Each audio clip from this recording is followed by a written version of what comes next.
Hello and welcome to the Spike podcast. I'm Fraser Myers, and with me this week, as ever, we have Spike's editor, Tom Slater. Hello. And we're delighted to be joined by Spike columnist Luke Gittos. Hi.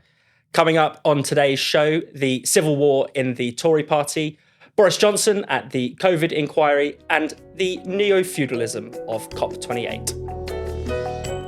So the Tory party is starting to tear itself apart over immigration. We had the resignation this week of former Immigration Minister Robert Jenrick. Now, this is striking because he was seen as a bit of a soft touch on immigration. He was almost sent to the Home Office to keep tabs on Suella Braverman, to moderate her sort of right-wing influences. And now he's accusing Rishi Sunak and the government of being too soft, saying that their new revised Rwanda policy is just not going to work. Tom, what have you made of this? It was always going to be a difficult week for the government, but they managed to turn it into an absolute clusterfuck. It's incredible, really. I mean, the amount of controversy that was already going into this, with internal dissent within the party about whether or not in tandem, the kind of reforms to legal migration and the changes to the Rwanda Treaty and also the new legislation for Rwanda to try and get that policy off the ground, as it were. That was always going to be a quite bitter dispute, but it's completely spun out of control, as you say, with the resignation of Jenrick, which is mildly hilarious because of the fact that he was this very close to Sunak, very much in his kind of mould, if you like, very much kind of centrist technocratic figure until very recently, but has seemingly gone kind of full national conservative over the course of the past couple of months and is now outside the tent pissing in. So it's a very strange situation. But what it does underline is, first of all, that sense that this government is really just falling apart at the seams. It really can't even quell any dissent within amongst its own ministers, let alone within its broader party. It's also a party that doesn't really know what it's for. And so because of that, has a great difficulty with trying to do anything with any level of competency or confidence. But there's also a pronounced sense, I think, of it just being a party of so many splintered factions, so many different egos, ambitions. It was interesting reading the kind of lineup of the number of Tory right-wing groups that were lining up to criticise Suella Braverman, whether it was the New Conservatives or the Common Sense group or the old European Research Group and their star chamber. This kind of Judean People's Front of Judea sort of splitting. Obviously, that a lot of those groups have existed for a long time, but it underlines the sense that there isn't that sense of kind of a key core ideology, let alone or even a kind of competing faction that is going to naturally take over. So I think I'm sure we'll get into the issue of migration more specifically, but a Tory party that has absolutely no idea what it's for and no idea who would take over next, really, I think it's pretty clear at this point. Yeah, I mean, it's felt that way for some time, I guess, Sunak not really showing any leadership, but it feels like things are really falling apart now. Well, it's extraordinary how long this crisis has been in the making. It starts with the Rwanda plan, which at the time, the Home Office was briefing and leaking to the press that this was going to end up in the courts, was going to be challenged. Yeah. And it ends up being in the Supreme Court, being ruled to be illegal because it is in contradiction with a number of our obligations under international law. We can be pretty sure that the government saw that result coming, that because there was reams of legislation that this plan would have been in contradiction to. The Supreme Court didn't really have any other option other than to describe this plan as unlawful in the context of our international obligations. And Sunak would have known all this, so I don't quite know how he's picked this fight and thereby illustrated one of the key divisions within his party between people who think, this is now being phrased as kind of a legalistic dispute. Yeah. On the one hand, you have Jenrick saying that he wants a complete disavowal of the European Convention on Human Rights so that no one could challenge their individual deportations to the court in Strasbourg. On the other hand, you have more moderate wing of the party saying that they should retain their obligations under the European Convention, and that's the one that Sunak has gone with. So a lot of the discussion leading up to this was about whether you believe that we should completely depart from international obligations or not. But that was that would have been a dispute that they must have seen coming in advance. And to pick that kind of fight and to have it so publicly and to lead to such colossal meltdown really speaks to an absence of any political judgment on behalf of the moderate wing of the Conservative Party. I mean, you sort of think, what were they thinking? They didn't need to have this fight so openly and so publicly, but they now have to do it because they've come up with a plan on immigration which was never going to work. And so quite, I mean, there are some saying that this was a kind of culture war with the Supreme Court. It was actually kind of a culture war within their own party. Yeah. And they've ended up both sides sort of losing. It's also worth remembering that this comes off the back of a row over legal migration as well. There was a debate around the high numbers of legal migration into the country. It's also worth emphasising that Labour have no plan on this either. It's not as though Labour are presenting a kind of progressive alternative on migration. Starmer is basically saying that they're not going hard enough, that their plan is not going to work, that Labour has their own plan to stop the boats and to bring down migration. So both of the main parties are kind of singing from the same hymn sheet. It's more a question around competence. And, Rishi Sunak has not demonstrated political competence in dealing with this issue. I mean, isn't there a problem that so much, as you suggested, so much of this migration battle has been had out through the courts? It's almost as if, they're arguing they have to second guess the courts rather than put forward, what is an actual policy or any principles, I guess.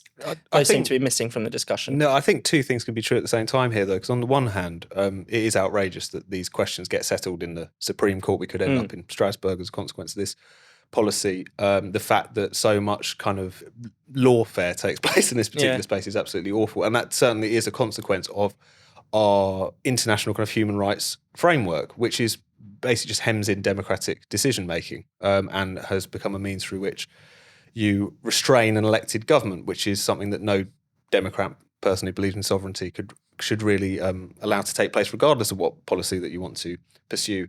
But at the same time, they knew this was going to happen, as Luke says. They were picking a fight that they were almost admitting from the outset that they were only going to lose. So whilst it's outrageous that the courts take such a pronounced role in this, Sunak's critics do have a point when they say that you're not doing what is necessary in order to bypass them. Even then, that might stir up all kinds of problems and all kinds of more legal battles to come. But nevertheless, his unwillingness to go there, particularly where the European Court of Human Rights and the Refugee Convention are concerned, is what led to this situation. And the reason for it is essentially his internal party management, of course. There's a solid block of supposedly liberal Tories, as they tend to be referred to somewhat inaccurately, in the Tory party who would see this as the most horrendous thing, not for any principled reason, it seems like, but because these international obligations are kind of like seen like the ultimate like Islington dinner party. Like you don't want to look bad in front of the neighbours by going and touching these particular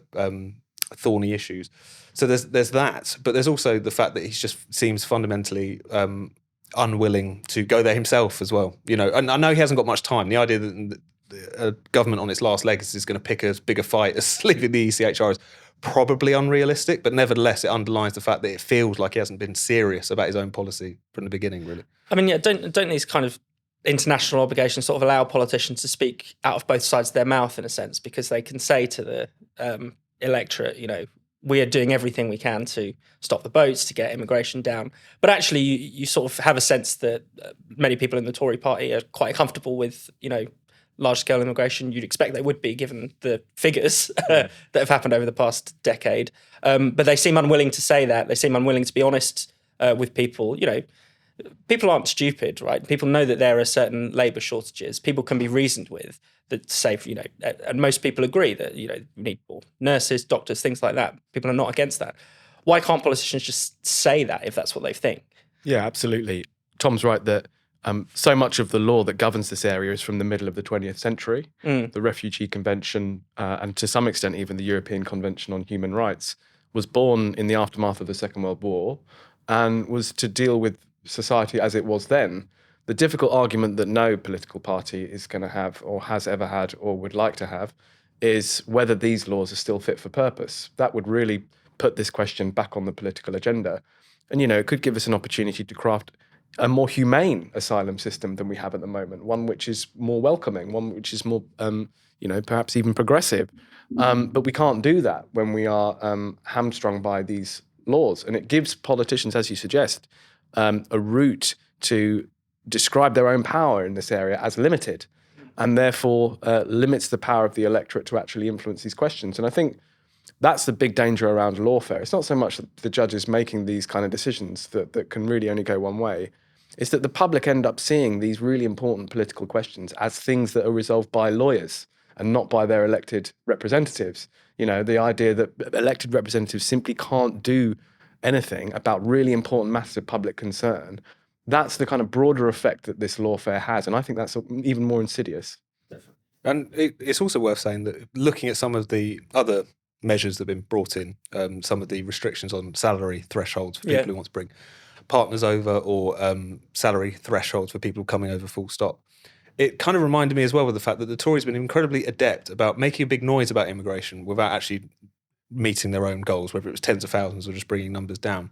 Meanwhile, implementing policies which are genuinely nasty. And when you actually lay them out to the electorate, they recognise them as such as well. I mean, one thing, those two thresholds that I mentioned, even the government's own projections suggest that those two measures will bring numbers down by like low tens of thousands. Yeah. And yet the potential human cost to that is really quite considerable. It's quite similar with Rwanda.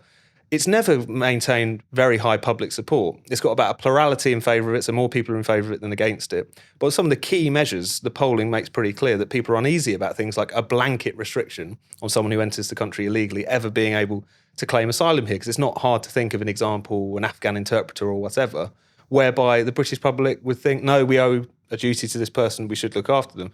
But it's almost because they fail to get a grip on the issue of immigration, and because of the fact that they've for so long looked both ways on this issue, they feel the need to engage in these very theatrical, hardline sort of actions and policies.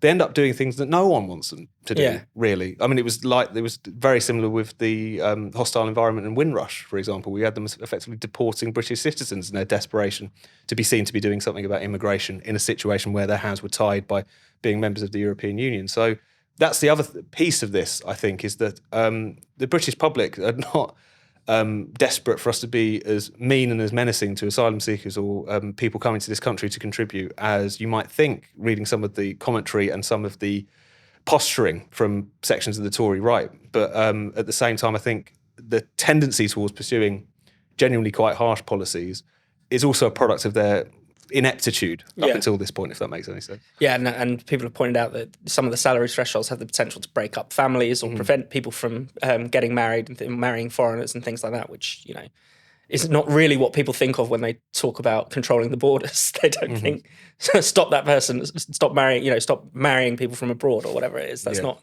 on the agenda. And Tom, finally, just in terms of, where things go for Rishi Sunak. I mean, there's been some absolutely atrocious polling for him recently, suggesting that he's almost as unpopular as Liz Truss.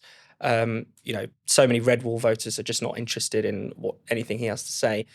I mean, is it just over for him? He's got no hope for the next election. The sense I get is that voters are kind of almost tuned out of what the Tory party is saying. It's not necessarily they agree or disagree with what's being announced. They're like, oh, you're just not going to do it, are you? So, and I think that's particularly telling when you're talking about Rishi Sunak, because his only claim to authority in his position was, I'm going to clear up the mess that was made beforehand and I'm going to get things done. Here are my 5 pledges. We're going to punch them out one after the other. But he's a perfect reminder of how the fact the technocrats are really useless. And that's been a story that's been repeated again and again over recent years. So I don't think there's surely no way back for him. Stranger things have happened, maybe. But what I find quite interesting is that even the supposed rival factions do not command huge amounts of public support. The British public are not crying out for a Suella Braverman premiership. To the extent that people know who she is, they tend to see her as a bit of an attention seeker who's more interested in talking to the media than actually doing stuff, if you look at the polls. So it's bad news for Rishi Sunak, but I think it's also bad news for some of his more arch critics as well. Here at Spiked, we know that independence matters, but striking out on your own can be difficult, especially in business. Luckily, there's one way to make freedom simple, and it sounds like this. Yes, that's the sound of another sale on Shopify, the groundbreaking all-in-one commerce platform that gives you the power to start your very own business. Shopify supports millions of businesses worldwide, whether they're trading in handmade socks or vintage clocks, by simplifying how they can sell their products both online and in person. Getting paid, managing growth, and constant innovation are made simple. Now, I know what you're thinking. It surely can't be that easy. Well, Shopify has all your bases covered, from a seamless point of sale system ready for your shopfront to an all-in-one e-commerce setup. Plus, Shopify will help you expand your reach by putting your business on social media marketplaces like Instagram and TikTok. Don't worry about losing your hard-earned freedom either. Shopify puts you at the heart of your business and your brand. And through industry-leading customization tools, Shopify will help you stand out against the competition. So what are you waiting for? If you want to make your business dreams a reality, it's time for you to get Shopify. You can sign up for a £1 per month trial period at shopify.co.uk/spiked. Go to shopify.co.uk/spiked to take your business to the next level today. That's shopify.co.uk/spiked. So Boris Johnson this week was giving testimony over 2 days to the COVID inquiry. I'm not convinced that we actually learnt much. He was grilled on everything from the decision behind every lockdown. He was asked about Barnard Castle on the day that we were talking about it, the scandal of Dominic Cummings testing his eyesight, as people might remember. He was asked about the gender balance of his top team, as to whether that was helping him or hindered him from making the correct decisions. I mean, look, what have you made of this inquiry? It just doesn't seem to be asking the questions that most people would want answered, which is, was lockdown a good idea, and how can we stop it from happening again? Well, absolutely right. I mean, starting with Boris, I think he made a relatively good account of himself under very difficult circumstances. He talking about, the key thing that was publicised was his apology for not locking down sooner, broadly. But he gave a good account of that, saying he weighed up the arguments in favour and against. And of course, it's worth remembering that the UK has performed quite well in terms of its overall COVID response. Compares very well to some other countries in Europe, not as well as some others like Sweden, who never had a lockdown. Yeah. But we did okay. And on the inquiry more generally, I think Boris's evidence and the evidence we've heard from Dominic Cummings, so much of it has been completely tangential to the important questions that this inquiry should be asking, which is what we should do if a virus like this ever hit again. I mean, that is what an inquiry is for. It's to establish procedures and perhaps regulations and additional laws to manage a situation where something like this happened again. Now, query whether anything like COVID will happen again in the way that it has before. So query whether anything this inquiry could come up with will provide us with any kind of meaningful defence. But that's at least what they should be purporting to be doing. But so much of this questioning has been about toxic cultures within Number 10. It's been about WhatsApps. It's been about the rude language used by Dominic Cummings to describe the Prime Minister. All of it has been How many women work in Number 10 came up as well, all this sort of stuff. Yeah, exactly. And you just get the sense that what is being played out is this sort of Islington dinner party critique of the way that COVID was handled. Yeah. In a really public, performative way. And, this is costing £1 million a week and it's going to last a very, very long time. So I think the British public will get to a point where they say, well, what questions are really being asked here? What relevance does some of this questioning have? And I think they'd be right to ask it. I think, I think in general, public inquiries are only useful in as much as they provide concrete suggestions for what we should do in light of what we've experienced. And so far, this inquiry is getting nowhere near that. Yeah, I mean, Tom, talking to just the sort of distractions from the inquiry, it was interesting that, day one, they asked about Brexit. They are planning to, Hugo Keith Casey has promised he will do something on race as well, just in case people were worried about that. Yeah. What do you make of that? I mean, it's just...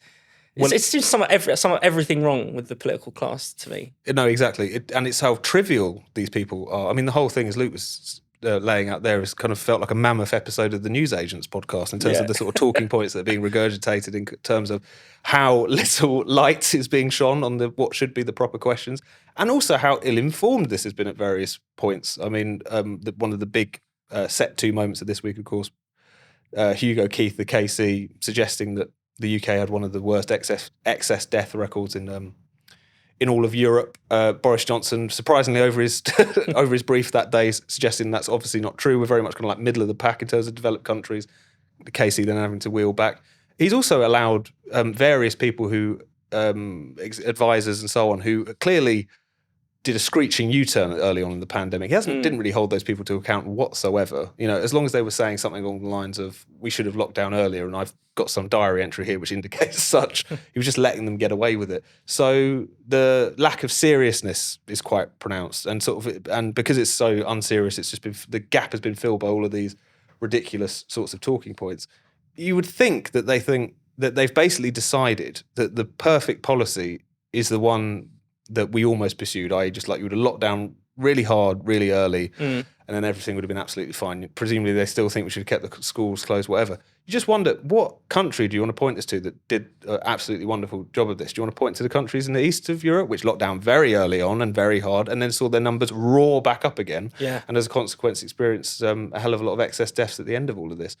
Also, just we've heard a lot about the COVID families, the families of the COVID bereaved and so on, but what about the obvious physical, mental impact that has been wrought by lockdowns? And this has not really featured apart from as a kind of aside so far. But I think the most depressing thing about it is I would be surprised if anyone thought that this wasn't how it was going to go. Yeah. Because the script for it had essentially been written by the great and good from the off, I guess. Yeah, and you mentioned Sweden and its lack of excess deaths. It's like I'm sure I've not heard the country named once. You think that's any sensible person would think that's the model: the most freedom, the less deaths. Where's the downside? But apparently not, according to this inquiry. And it was interesting. There was a really fascinating moment with Michael Gove the other week. I don't know if people saw this, where he's sort of raised the spectre of a lab leak. He suggested lots of intelligent people are telling me that this virus might have come from a laboratory. And Hugo Casey shuts him down immediately, says, that's not part of the remit of this inquiry. And you're thinking, but everything else is part of the remit of this inquiry. The gender balance of Boris Johnson's team is part of the remit of this inquiry. It's going to look into education. Devolution is part of the remit. Yeah. Boris was being grilled on earlier today. Why didn't you have enough meetings with Mark Drakeford? The role of Dominic Cummings, presumably Brexit is part of the inquiry, but not the actual origins of the virus.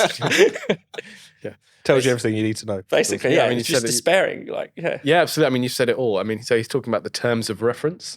So at the outset of every inquiry, the terms of reference are set, meaning these are the questions that we're going to look at. And they're, in this inquiry, unprecedentedly long. There's reams and reams of it. But as you say, none of the questions that might be resolvable by an inquiry like this. This inquiry could look and propose a serious evidential consideration of how the virus came to be in the country, and that would necessarily involve some scrutiny of the various theories around how it came to be. But no, we don't get that.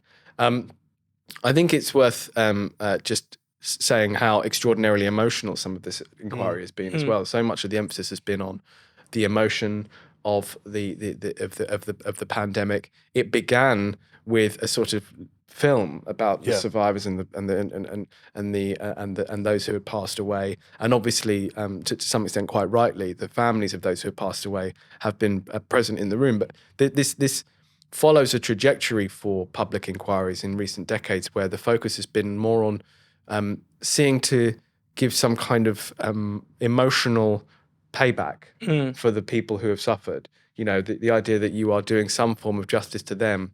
And I think necessarily politicians, I think the political actors in this have emerged relatively well, because they are able to say, well, look, it's all very well questioning me like this in hindsight, with a view to giving some kind of emotional placation to the people who were affected. But put yourself in the room, put yourself in a position of power where you do have to make decisions about how to, closing down an entire economy with the consequent economic harm that causes. Actually, these decisions shouldn't have been rushed into.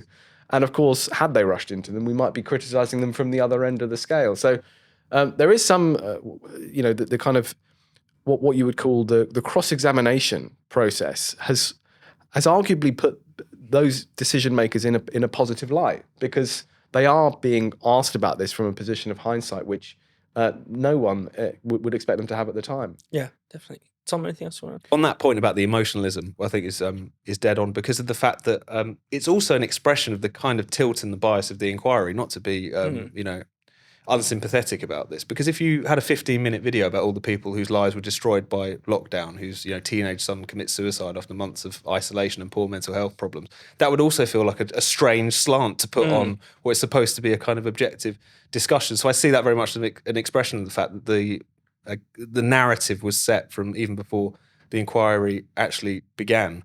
And but nevertheless, you would just hope there was some more emphasis put on the cost of lockdown, because of the fact that controlling a virus is something that isn't really in a minister's gift. They can try and mitigate the worst effects of it. They can try and protect the vulnerable as best they possibly can.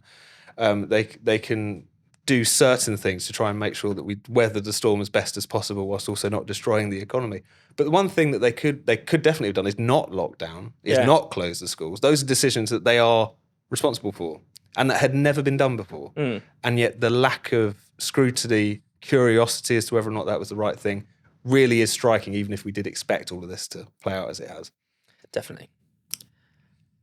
So at the weekend, COP28 kicked off in the desert, hosted in Dubai this year by the Sultan Al Jaber that we've come to know.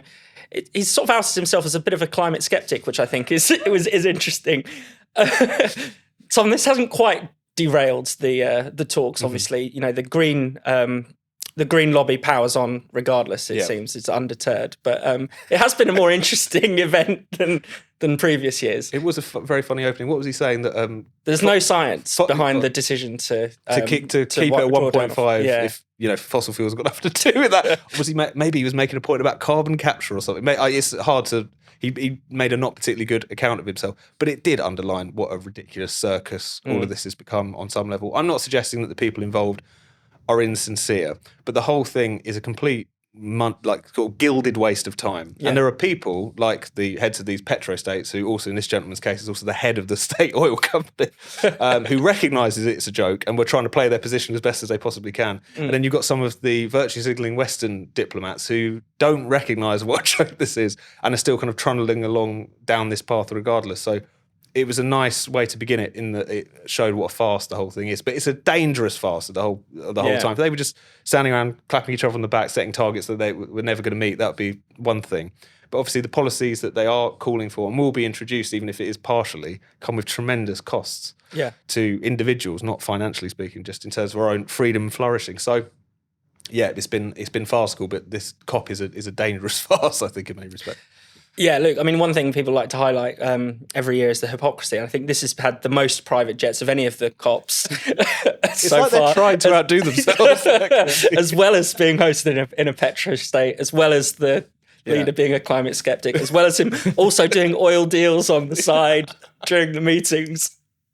Yeah, but I suppose the thing is there is obviously this sense that it's one rule for us and it's another rule for you, the ordinary people. Yeah, I think at the level of kind of corporate capitalism, it's worth noting that there are around 2,500 fossil fuel lobbyists attending the COP, because one issue that's massively on the table is whether they should phase out or phase down fossil fuels. That's been the big debate that has governed COP, that whether, which of those two they will go for. And it's tempting to just laugh some of this off. I mean, the first thing you notice when you look into this COP is just how much money is sloshing around. They've poured enormous amounts of money into hosting it. The first two big announcements, the first relating to kind of food and agriculture policy, the second relating to technology, green technology and energy technology, worth something like $228 billion. I mean, this is to some extent, it's a global capitalist conference and probably not an insignificant one in terms of sourcing investment and so on. But Tom's right to say that you can't just laugh these announcements off, because what this is an attempt to do politics from above. It still is a meeting of technocrats from across the globe who want to manage global business and global governance without recourse to the public, without recourse to democracy. And they are making big decisions about, for example, the future of food policy, saying that governments who sign up to the promise have to ingratiate green politics into the way that they produce and manage food. That could potentially be very serious and very significant, especially when you're looking at developing countries. So it is hilarious that the extent of the hypocrisy on show. I think it is incredible the amount of money that's sloshing around, but actually what they're deciding could be quite impactful on people's lives. Definitely. And Tom, in the run-up, this year in particular, there has been, the backlash against this kind of politics, green politics, has really been growing. I mean, it's really made itself felt in the UK with sort of Rishi Sunak feeling forced to, water down some of his net zero commitments. We've seen it in Europe, with various elections and things like that. I mean, what have you made of that? I mean, do you think that probably isn't going to impact, what the Sultan thinks about how we should deal with the climate, but there is that background to these talks. No, certainly. And when Rishi Sunak showed up very briefly for his little junket there, that was all the tenor of the questioning, which is like, how can you come here when you've abandoned, by which they mean very mildly watered down our targets in various different areas. But I think it's a perfect example of what Luke was saying, which is this is a kind of form of policy making in politics which will grind on and will happily grind on, will explicitly grind on, regardless of what the public actually thinks and wants. This is a way of doing politics which is to do it behind closed doors, in and amongst yourselves, set targets which then take on almost quasi-constitutional force as far as they're concerned. I mean, as soon as you even very mildly suggest you're going to deviate from the plan set at a previous COP, you're accused, you might as well be ripping up Magna Carta or something, as far as certain sections of the commentariat are concerned. But the problem is that at some point, and we saw it a bit with Sunak earlier this year, is that the public's frustration will express itself in a way that you can't ignore, and we've seen it even in this country previously with things like the fuel price protests in the early 2000s.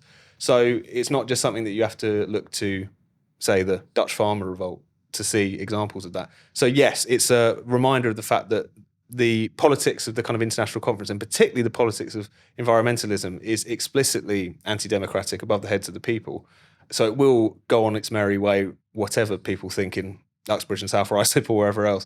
But at the same time, they can't carry on like that forever. Yeah. There will be a point when they have to answer to their own electorates. And that's the hope, I guess, is that backlash is significant enough that it forces at least some, wiser governments than others to steer away from the path that they're going on. And Luke, I mean, you could say it's not even just anti-democratic, it's almost feudalist and aristocratic. I mean, you had King Charles meeting with the Sultan of Brunei.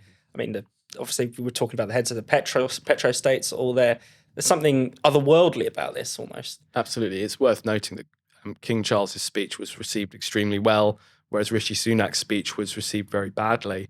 And I think that does speak to, Rishi Sunak does deserve half a round of applause for at least pushing back against what is the established etiquette at these COPs, which is to just fall in line with the established narrative.